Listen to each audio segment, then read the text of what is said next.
So, hello and welcome back to this episode of the Self-Development with Tactics podcast. Hello. Without actually just, changing the screen. Nice. Anyway, we are going ahead with Linchpin, which you can't probably see in the background because, you know what? No.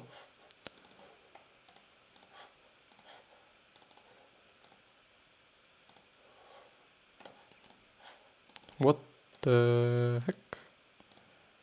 So, which you can see right now. Before that, you could have probably seen my photo booth with hopefully not that shitty. No. Even though they are funny. Nevertheless, we are going ahead with with Linchpin by Seth Godin. Which is, I hope, quite a good book, so I hope that it will turn out a little better. So up to this point, it was more about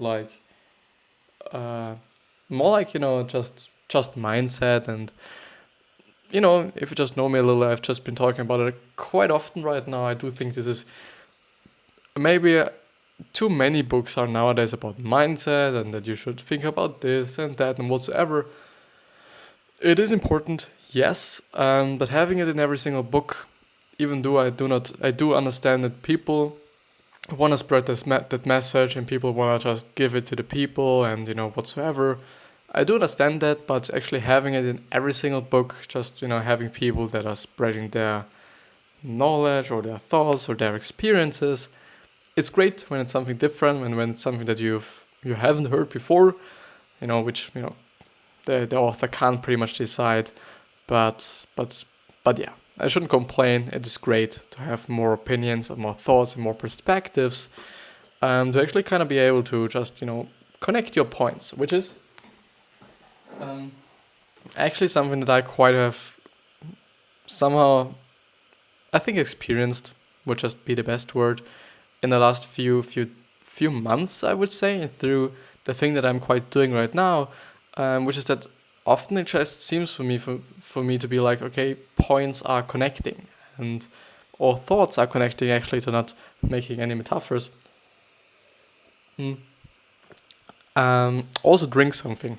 By the way, I've just drank something, and you should as well. I never drink any fucking thing, which is totally something I should not do, because drinking is important, but I just lost what I want to say. Never mind. Nevertheless, anyways, we are going ahead with the lizard brain and Linchpin. And here we get to the all-important resistance. What's stopping you from delivering your art? Seth Godin says it's fear. It's the fear of being ridiculed, of standing out and standing for something, and we're even afraid of openly talking about this kind of fear. I just see.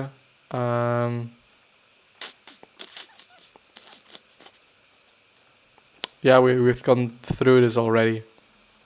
Development plan, be anxiety. I'm very sorry. But we will go ahead with chapter 7, because it actually seems like I'm actually going through a chapter each episode, which might be good. I don't know how many chapters there are. This is the problem. But yeah, so chapter 7, the powerful culture of gifts.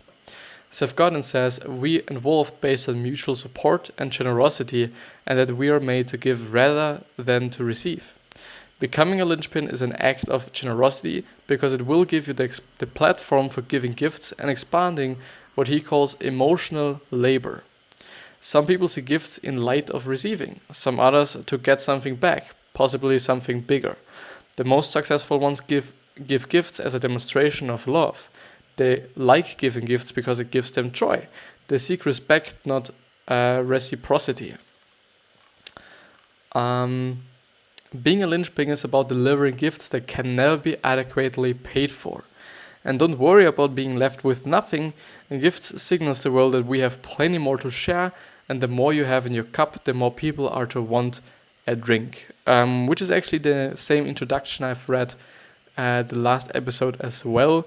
So I'm a little sorry for that, to actually maybe sometimes repeating something a little bit too often, maybe.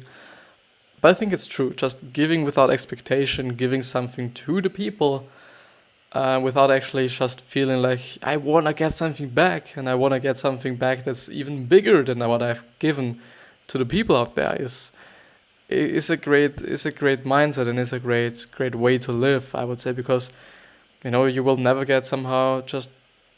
you will never feel bad about it if you're just always giving without expecting something to get. Because you know that you probably won't get something back, and if you just can live with it, I think everything is okay. And then it's just only about giving and the joy of giving, which is actually, at my point of view, joy. I like giving to people. I think it feels great, even when money is involved, and money is something that is somehow maybe a little bit too precious for me. I don't know. Maybe it's just because I haven't earned my own shit yet. I've quite never, at least not outside of my internships, I've never quite earned something, which is yeah, what it is, I would say, but yeah.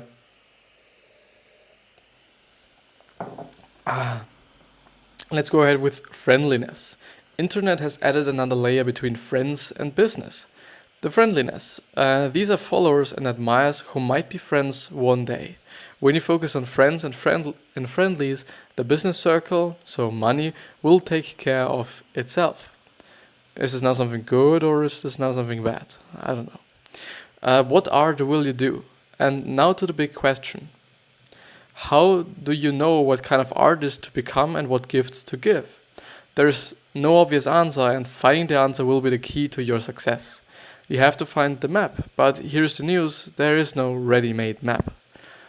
Chapter 8, there is no map.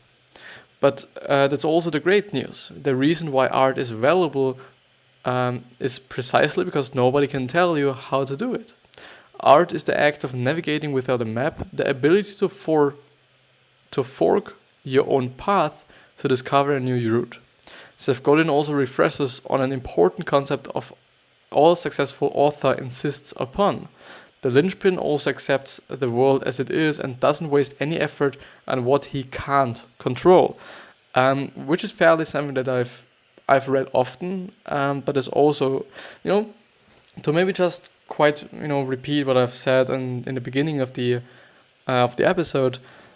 I do think that having the same thing over and over again can be very important. Sometimes it might be a little bit bothering you, but at the end, I do just think it is great because you're not forgetting it. And because I'm going through so many books and so many just thinkers and so many smart people, or just the works of these smart people, I do think this also helped me, not only with my speaking abilities and my reading abilities, and not only with my vocabulary and whatsoever, but also I think with understanding a lot more than I've understood before. So, actually just not wasting your time with something you can't control is actually, at my point of view, a pretty great way to live your life. Because, why would you? It's just, as they say, a waste of your effort and a waste of your time and maybe also your money. One of the best explanations that I have before it, not quite explanations, but examples, is the weather. Even though I know that we can just change it to some degree, most people can't. And so dwelling about that it is raining or complaining about it is just quite a waste of effort. And so not doing it, I think, is just a better way. But yeah, chapter 9, making the choice. If you're only working for the person on top of you in the org chart, you may be sacrificing your future. Unless you are being an artist. Deep down, you probably know the truth. Think about it. And if you're not doing art, if your agenda is set by someone else and it doesn't lead you where you want to go, why is it your agenda? Definitely. Just, if you really see that you're not heading towards you wanna head to, please change it up. Because it's just a waste of your lifetime if you just, seeing that you're doing something that will lead to something you don't want to do. I think this is one of the points where you can say, if you want to, and it would be smart, to quite quit. Even though quitting is something that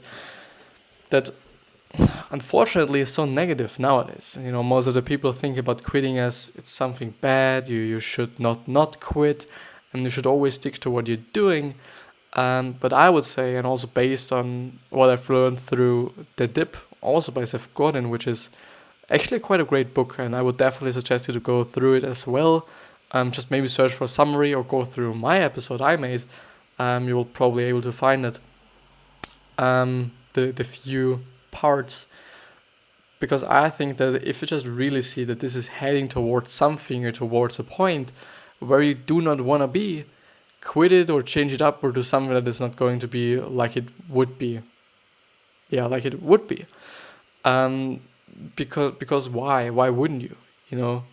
Even though there might be sacrifices of money because it's not the same job or whatsoever, there might be sacrifice, but at the end, I do think it's just going to make you more happy when you're just doing something that you're passionate about and you like it.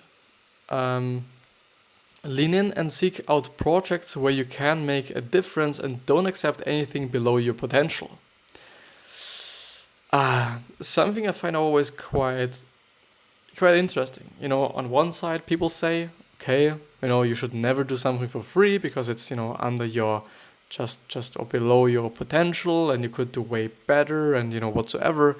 And then there's the point of view of Gary Vee, which I'm quite believing in. And he says, okay, the market decides how much worth your art is, how much worth you are, even though it sounds a little bit negative. The market decides. And, if the market decides your products are worth 100k, then they are worth 100k. But if you haven't sold anything, you can't be like, theoretically, you can't be like, okay, my art, quote unquote art, is worth 10 million because nobody yet bought it. So it's something, it's quite interesting. These people say this and these people say that. And in fact, it is something somehow in between, I would say. But, you definitely have to reevaluate this for yourself. And if not possible, if you don't have any room for work that matters, draw your own map and lead. How to find your passion. And here's Seth Godin's answer to people looking for their passion. You don't look for something that matches your passion, you transfer your passion to what you're doing. Yeah, makes sense. So you don't look for something that matches your passion, you transfer your passion to what you're doing. Basically, which sounds for me like, first of all, you could think about it like, okay, whatever you're passionate about, you can also transfer it into this space. So for me, it would definitely be design and just, moving and speaking. And this passion, this what I like, this kind of areas that I just like, I've transferred them in what I'm doing right now. I can do my arty stuff when I'm just doing the posts. I can talk to you like right now, and I can move when I'm just doing the vlogs, theoretically, if I would be doing them on a more consistent base. Or you can think about it like, you have a passion for something, and you just have a passion, and you can easily transfer it in whatever you're doing. Maybe it's the same that I've just, talked about. I don't know. Sorry for actually me taking so many sips today, but it feels like, and I don't know if you can hear it, my voice is a little bit, not down, but it seems to be a little bit scratchy. Somehow not that watery, whatever it is. So how does a linchpin work? In a world where indispensable people are so rare, the linchpin has two options. Hire factory workers, take advantage of the fact that most people want a map and will surrender the time on the cheap, and or find a boss who understands the value of a linchpin and reward you with freedom and respect. Do the work and make a difference. And if you are if you aren't doing either of those, why are you still there? Yeah. Sorry for not showing you. I quite often miss that. So that's true. It makes sense actually having your own business or your own workers, their own thing you want to do. If you're just not like willing to work for somebody else or something, or if you can't find someone who is actually that kind of a boss. Or actually, I think having a boss, I do think that having a boss, first of all, that's giving you proper freedom and proper respect. Even though I do quite think like, respect should definitely be something that every boss should have, for you, somehow. Because I don't know, I do really believe that there will definitely be some people that do not have any respect for anybody. But, especially because respect is something that's so subjective. What is respect? Is it really just letting elderly people sit down in the bus when you're sitting and they are not? If it is really like, just, I don't know, somehow, just looking in the eyes of the other people when you're just, shaking their hands? Or is it just, I don't know, there are so many things that a lot of people just think about as being respectful or whatsoever, even though I kind of think about it like, it could be if you wanted to be like it, but it doesn't have to be. So yeah, it's fairly difficult to decide, at least for me. But nevertheless, that's totally true. I think both these things, actually being your own boss and, doing whatever, are great ways. Failure and ego. You will fail, and often. And that's when your lizard brain will rear its ugly head again. He will highlight the critics, emphasize your mistakes and missteps. Successful people learn from failure too, but it is never that you shouldn't have tried in the first place. More key literature on learning the obstacle is the way, and sometimes you win, sometimes you learn. I think both of them, I actually at least had a look at them, but The Obstacle is the Way is actually a book that I've gone through, which is from Ryan Holiday. Quite an interesting author. Some books like The Obstacle is the Way is quite great, even though I actually today found out that it's somehow only, quite a translation from Marcus. Is it? I don't know. I do not know how it is pronounced, but it's definitely not pronounced in an English way. So I'm just, Marcus Aurelius, which, would be the German way at least. Meditation, actually, or meditation, whatever you're referring to in which language. A great book, quite an interesting book, especially because it was written just a few years ago, just a long period of time ago, which is definitely then great to see that this book actually can be applied in nowadays life as well, and it's definitely, you're definitely able to, and it's definitely working. And so The Obstacle is the Way is basically quite a translation. I do not want to say, okay, Ryan Holiday didn't do any work there, but it's definitely from Marcus Aurelius. And what about all those people hurting you? They're only getting away with it because you allow them to. Be open to feedback, but don't let harmful comments get to you. Discerning feedback from degrading criticism will take some practice. Definitely, because definitely in the design, in the design and creative area, when what you're doing basically also, can be thought about a piece of your personality. When I'm designing something, there's definitely some thoughts in it from mine, and also maybe some feelings, especially when it's really art, when it's just something that's I always refer to art as just pictures, but it's not, definitely not. But now I'm referring to pictures when there's actually an abstract artist who just put all his emotions into this one piece, and people come around and tell him, your piece is quite shit, and maybe because they don't understand it or whatsoever, or they don't like abstract art. It could definitely hurt your personality, because when you're putting in your emotions and what you feel and what you've experienced maybe as well, and people say like, this is shit. Definitely not easy. Definitely not. And the worst kind of attachment outcome. Some people who often feel bad and have nostalgia, not just for the past, but for the future, if things had gone different. I.e., if they hadn't been fired, if they were still together with their ex, etc. Seth Godin says that's the worst kind of outcome attachment because we can't control it. And also besides that, if we just, let me take a sip, I'm sorry. If you think about it in a little different way, then it might change your perspective. So, even if you were still together with your ex, maybe on the next day you would have got hit by a car and died. This could have also been the case. And it could also have been even worse cases and whatsoever. So actually being like, it would have been nice that we were actually there and, whatsoever.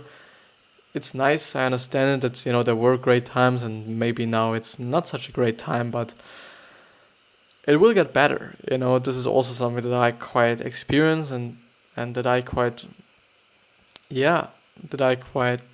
told myself quite often in tough times that it will go up, it will be fine, even though it's like a downtime now, it will eventually be better in the future.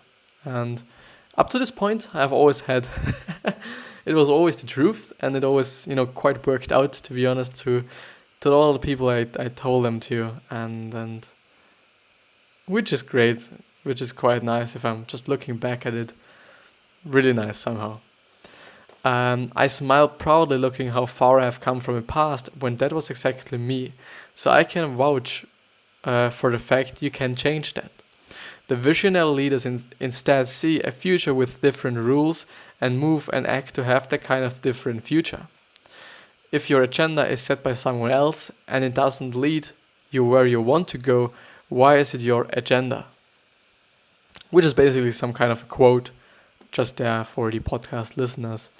Even though it's quite just a paragraph from way above. But yeah, how much is it, by the way? It's not that much, but I do really understand. Well, it's quite a bit. Yeah, it's quite a bit, I do have to say. And I do have to go through Purple Cow as well, which is, I think, one of the most famous books, so just maybe because I can, one of the most famous books of him. It is, I think, great. I think it's about branding and whatsoever. I think it's, it should be great. I don't know. But we should have gone on with chapter 10, even though I'm quite thinking about it. It is 7 minutes left. The problem is, with 7 minutes, we probably will get a lot further, which is now a problem because I wouldn't have anything for the next episode.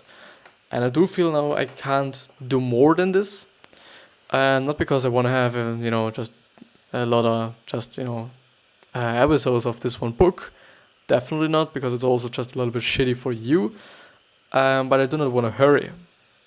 I do not want to just... I've seen and I've recognized that, when I'm just trying to put everything in the episode and try to be as fast as possible and whatsoever, I still try to put a lot of information, a lot of value in it. Definitely. This is just something that I stand for, something that I want to do. But it's not like that I just, want to force it. This is something that I've seen is not working quite for me. But yeah, maybe we'll go through the 10th one. Yeah, let's go through the 10th one, and this will be then it, and yeah. So, the culture of connection. Linchpins do not succeed alone. They build a web of connections. Most psychologists agree there are 5 essential traits for doing well with people, which are also the signs of a linchpin. Openness, consciousness, so the conscious mind, consciousness, extraversion, agreeableness, and emotional stability. You need to get better at them if you want to become a linchpin.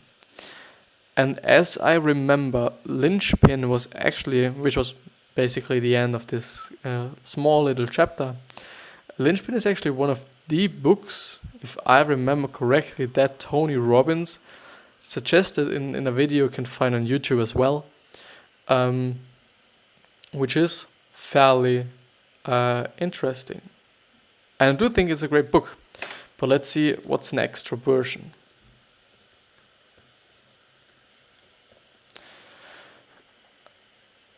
Is it from extrovert?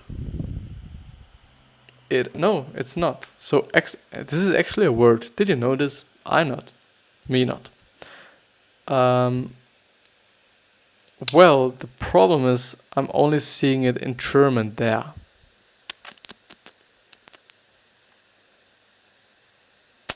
Maybe because I do have the time right now, I'll still do it like this, that you can see me in a big way, and I see extraversion. So extraversion is one of the 5 personality traits of the Big 5 personality theory. It indicates how outgoing and social a person is. So basically I think is like an extrovert, isn't it? I don't know. A person who scores high in extroversion is on a personality test is the life of the party. They enjoy being with people, participating in social gathering, and are full of energy. I do not quite know. In terms of myself, it is quite difficult for me because often I do feel like, I don't want to just see people. I don't want to have anything to do with any people sometimes. But most often I do just feel that I like being around with people, actually just, those people who actually really, really positive and just, are impacting me in a good way. Something very important for me. And this is maybe one of the reasons why I do like school so much, because there I have these kind of people that I quite have a lot of fun at school, and they're not like, whatever. They're not just harming my maybe my religion, my way of living, my way of life, and so on. But consciousness, openness, extroversion, agreeableness, and emotional stability. I do quite understand emotional stability makes sense that it is important, because if you're just really just unstable and you're, just freaking out every single time, definitely not something that, would work with people a lot. But yeah.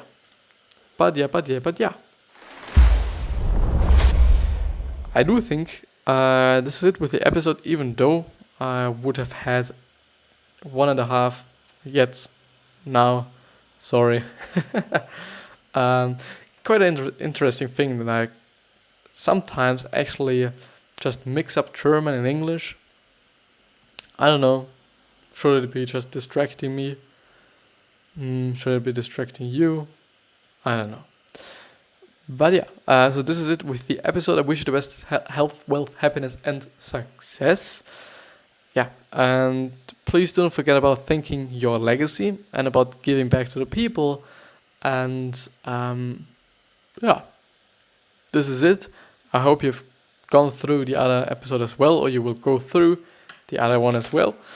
And I'll see you actually in the next episode, so basically tomorrow, or maybe even today on Instagram or any other social media platform. With that being said, I hope you the best, or I wish you the best. And should I gonna wait 30 seconds, because then I have my 30-minute episode. To be honest, I don't know why I'm so obsessed with my numbers, which is definitely, I'm not obsessed, but it's, something like, Also on Instagram and on those platforms, do not, watch your numbers that closely, because it feels like, it is really just a long, long, long time until you hit a certain amount of followers. But if you're just watching it, it will feel like way more. This is just, quite harming you. Yeah, with that being said, I'll see you the next time.